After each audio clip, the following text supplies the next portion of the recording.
Hola, soy Antonio Barrientos y vamos a ver el vídeo correspondiente a la parte 2, al apartado 2.3 del capítulo de señales y sistemas del curso de dinámica de sistemas. Es un vídeo muy cortito en el cual se trata de ver solamente dos conceptos importantes pero muy rápidos, muy breves. El primero de ellos es ver la relación que hay entre los sistemas con los que hemos dicho que vamos a trabajar, los sistemas continuos, lineales, invariantes y causales, y las ecuaciones diferenciales. Y luego hay una segunda parte que es ver cómo identificamos en una ecuación diferencial si corresponde a un sistema causal o no. Es decir, si esa ecuación diferencial puede responder a un sistema que exista de verdad o no. Bueno, hemos dicho que íbamos a trabajar con los sistemas continuos, lineales, invariantes, monovariables, de parámetros concentrados y deterministas. Bueno, pues los sistemas que tienen este conjunto de propiedades los vamos a poder modelar mediante ecuaciones diferenciales lineales. Podremos ser capaces de encontrar, o deberíamos ser capaces de poder encontrar, la ecuación lineal que liga, la ecuación diferencial, perdón, lineal que liga la y con la x si el sistema tiene estas propiedades. En concreto, una ecuación diferencial lineal tendrá este aspecto. Entonces, todo sistema que sea continuo, lineal, invariante, monovariable, de parámetros concentrados y determinista, los sistemas con los que vamos a trabajar, lo vamos a poder modelar con una ecuación diferencial lineal. Recuerdo que decíamos que la mayor parte de los sistemas reales, los que realmente existen, no son lineales, pero que los vamos a poder aproximar por sistemas lineales. Esto quiere decir que en el ejemplo que veíamos del depósito, que no era lineal, no responderá a esta ecuación diferencial lineal, pero simplificaremos, llegaremos a ciertos compromisos en el modelo para entender que sí puede tener un comportamiento como lineal. Pues este es el primer concepto de este vídeo. El segundo concepto de este vídeo: ¿cómo identificamos si un sistema es causal o no a partir de su ecuación diferencial?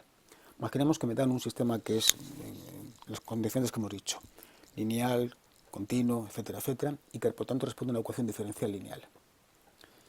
¿Cuál es la entrada y cuál es la salida en este sistema? ¿Es la y la entrada y la u la salida o al revés? Bien, pues si suponemos que la u es la entrada y la y la salida, necesariamente la salida está más derivada que la entrada. Es decir, n, que es el orden de derivación de la salida, n tiene que ser mayor que u. La salida i tiene que estar más derivada que la entrada. Podrá aparecer una i tercera derivada y una u segunda derivada. Fijaros que dice mayor o igual, lo que podría ser tercera derivada y tercera derivada, pero no tercera derivada y cuarta derivada. En ese caso el sistema no sería causal. ¿Cómo es esto? ¿A qué se debe? ¿Cómo justificamos esto? Bueno, pues imaginemos que no fuese así. Imaginemos que tuviésemos aquí un orden 0 de derivación y aquí un orden 1. Tendremos entonces esta ecuación diferencial de aquí. Esto es la primera derivada de la u sin derivar y la i sin derivar.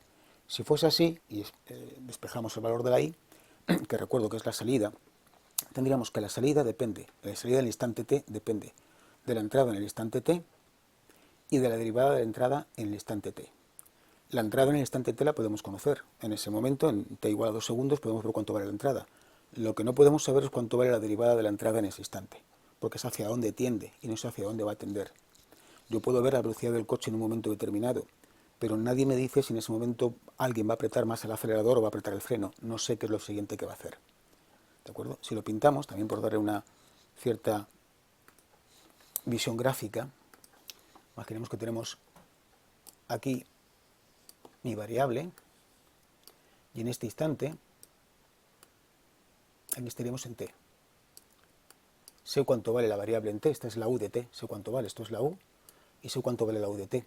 Pero yo no sé si esto a continuación va a hacer así, va a hacer así, va a hacer así, y estas pendientes son las derivadas, y no sé cuánto valen. Entonces, hasta que no pase un cierto instante más, no sé hacia dónde tira la señal u, no puedo conocer la derivada. Si conociese la derivada, el sistema entonces no sería causal. Bueno, entonces, insisto, el orden de derivación de la salida siempre tiene que ser mayor o igual al de la entrada. Está en amarillo, por lo tanto es importante recordar esto. Como es importante recordar, y es fácil, sobre todo al principio, que no se acuerde uno, aconsejo que recurramos a un ejemplo sencillo. Cojamos, por ejemplo, un sistema muy simple, que es una masa con un muelle. Empujamos la masa y el muelle se pone a ello. Además tenemos la fuerza de inercia. Por lo tanto, el equilibrio de fuerzas que hay aquí es que la fuerza que aplicamos vence a la inercia, masa por aceleración, y vence a la muñeca por x. ¿Cuál es la entrada aquí? La fuerza es con lo que abordamos al sistema, con lo que le atacamos. ¿Cuál es el resultado? La posición x. Entonces, F es la entrada y x es la salida. ¿Qué es lo que está más derivado? La salida, la X. La salida siempre está más derivada. Pues estos serán los dos conceptos de este capítulo o de este vídeo del tema 2.